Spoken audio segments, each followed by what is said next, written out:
morning mga kabayan. RJ is back. Ngayong umaga, nililinis tayo ng isang trapal ko ulit. Trapal pan. Ngayon, bago natin linisan, alisin muna natin yung mga breeders natin. Itong lugar na ito, mga breeders ko ito. Ngayon, i-ahon muna natin sila para malinis itong trapal pan na naglalagyan ko kasi 1 week na rin ito na hindi nalinis. Ngayon, isa-isahin natin i-ahon yung mga breeders para malinis natin ng gusto yung ating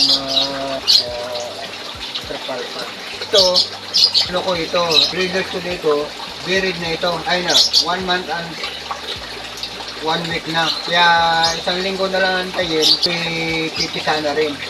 Panibagong drilling. Kaya, pero ito, hindi ko na ginagalaw. Nilinisan ko lang, nakakain ko, hindi ko na inistorbo yung aking breeder. Kasi, baka bitawan yung mga itlog, sayang naman. Bali, itong trapal na ito, 20 breeders ko nandito. Kailangan kasi malinis sila eh. Ayan. Ayan, makikita nyo.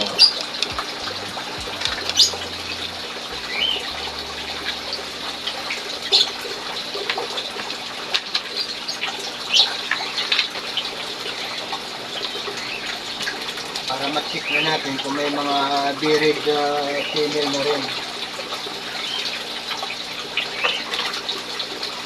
Malalaki na ito eh. Talagang...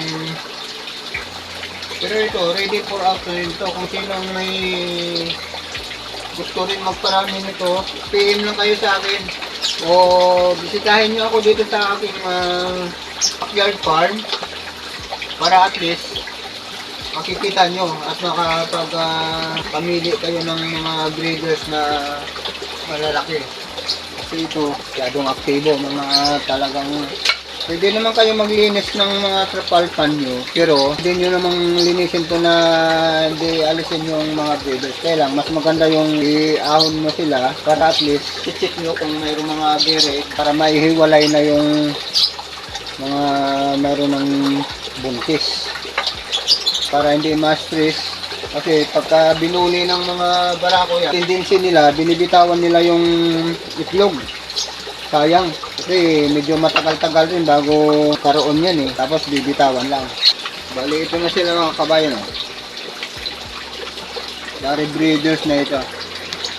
Ayan oh.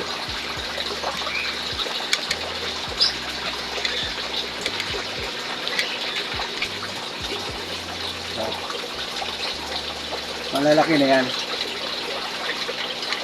Talagang makikita nyo. Ayan o.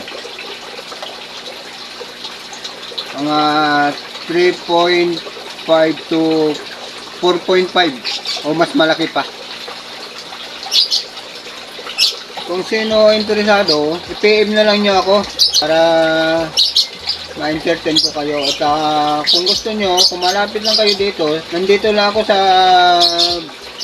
Barangay Banadero, Calamba City. O kaya i-text nyo ako para kung gusto nyo magbisita, araw-araw nandito ako. Maraming salamat at lilinisin ko muna sila.